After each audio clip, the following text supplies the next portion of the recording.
Well, good morning. It's that time again where I show you some more comics from my quite largish, taking over my man cave Alan Class Archives collection. But first, where can I put my coffee down? A little bit of a gentle tap. There we go. Make sure it changes colour. A little bit of compression. No frothy milk today, just a standard milky coffee.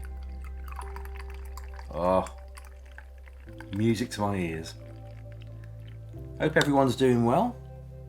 Let's put that over there. First of all, cheers.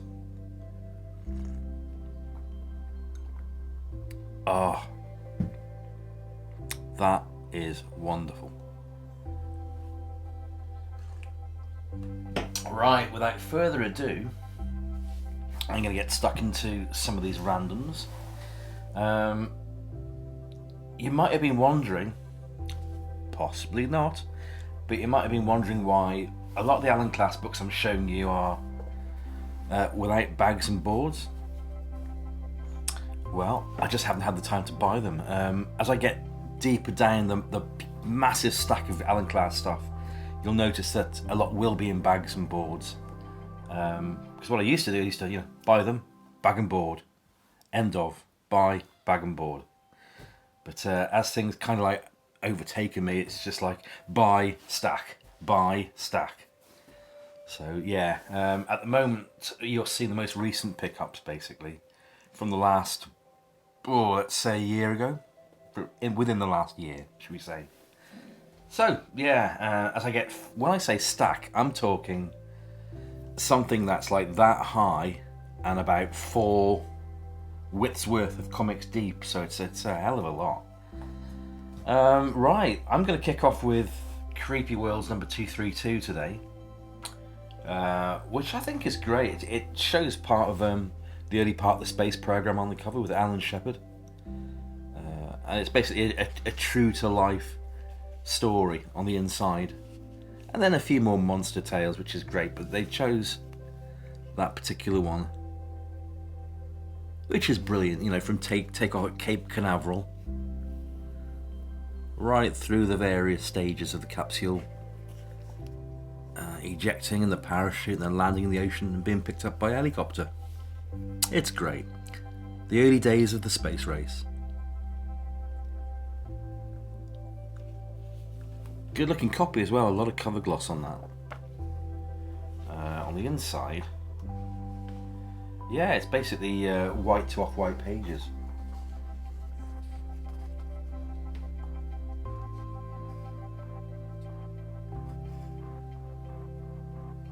Which is, really, really tasty. So, Creepy Worlds number 232, I salute you. This is the next title I'll be trying to collect all of once I finish off the Amazing Stories of Suspense run. Sometime in 2075, I believe. So the next one up for me to show you is a lovely cover. Lovely comic, Sinister Tales 141. Look at that. And it's this sort of thing that made me want to collect these books in the first place. Just the terrific otherworldly art from a bygone age. The world of the Firebirds.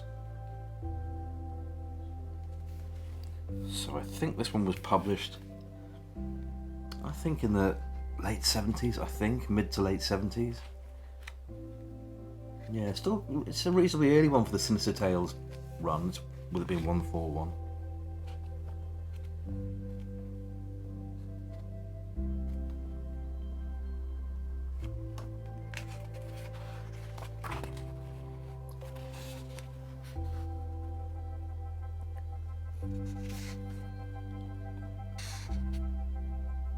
Beautiful.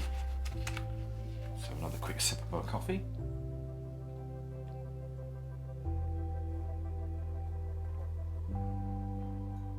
Ah, lovely. I've really got to get a crack on with space creation in my house.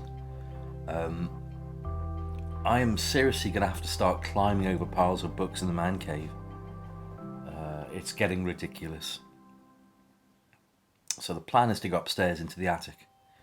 But again, we're talking, minimum really, that's a 10 grand job to get it prepped before I even start doing anything.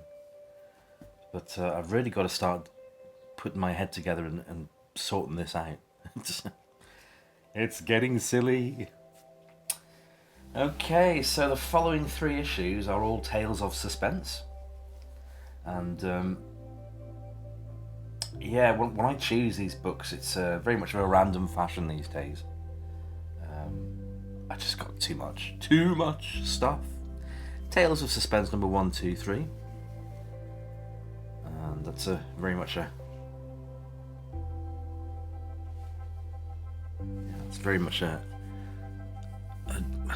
war story, shall we say.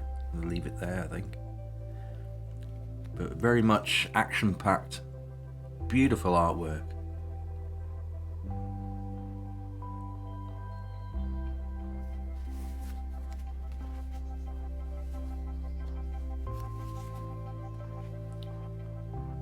Korean War.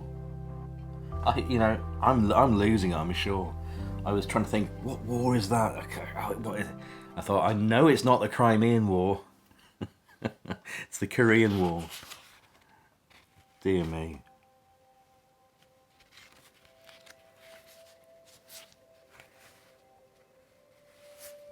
Beautiful.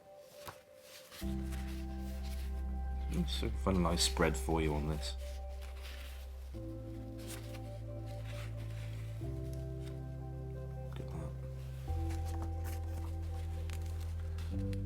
That panel almost reminds me of a pre-Liechtenstein panel. You know the one I mean, I'm sure. Lovely, lovely. Another sip of my wonderfully made coffee.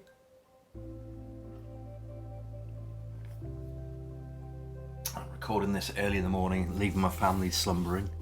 Dogs have been fed. A gorgeous wife still in bed. Yeah, just how I like it. All nice, peaceful, quiet. Nobody started mending fences in the morning and hammering away, sawing away. It's the stillness of the early morning, and I absolutely love that. Where I live, it's on the border of a town. It's based in a town, but right on the fringe, the northern part of the town. And very, very rural. There's fields everywhere. It's beautiful. You've only got to walk 10 minutes away, and you could be in some sort of not tropical, but I can't begin to explain it. Trees, fields everywhere. It's beautiful. So beautiful it tempted Mike Perkins to move from his home in the US here, back home. Okay, this is Amazing Stories of Suspense, number 144, with a crazy Ditko cover.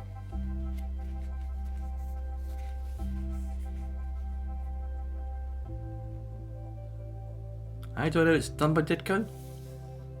Tells me right there. Isn't that great? Under the magnifying glass.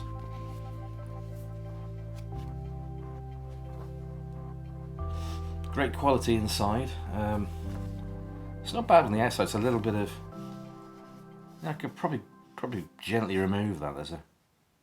At some point somebody's had a drink. There's a ring mark of a cup right there. Don't know whether you can see it. Not in this light. I don't think. Oh, there you go. There we are. So I could give the cover a gentle clean, but the inside is very much. Pages are just tanning. So yeah, it's a post-decimal. So yeah, not in the 60s. So this is probably a what issue 144? This is probably like a late 70s one. I'm always fascinated by the way that these Alan Class books, the way the paper's composed, it tends to transfer from the first page. I mean, look at that. There's so many Alan Class books I've seen. You've got transference to the inside front cover. Almost like a waxy sort of sheen. So, yeah. And don't we all want a little bit of interplanetary love?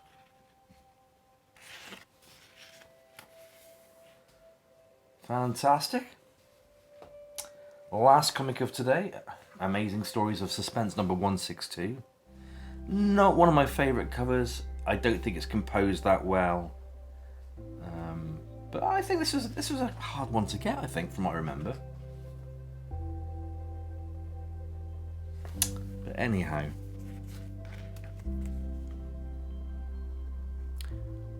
For my eyes, there's just too much space there.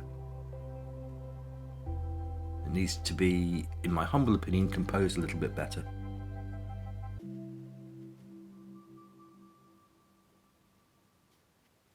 Interesting to note on the back cover, there's a huge list of wanted titles wanted for Alan Class. So, paper shortage, things are getting rarer.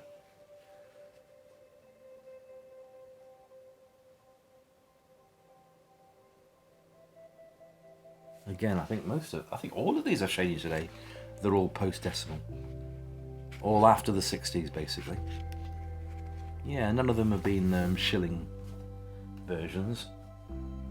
So, there we have it, boys and girls, guys and gals, comic community, Alan Class lovers, and Atom Age lovers. Thanks for watching. Hope you've enjoyed that. I hope you've enjoyed me warbling on about coffee and life in general. And have a great week going forward. The weekend is here, so enjoy that to the max, and I shall see you on the next video. Bye for now.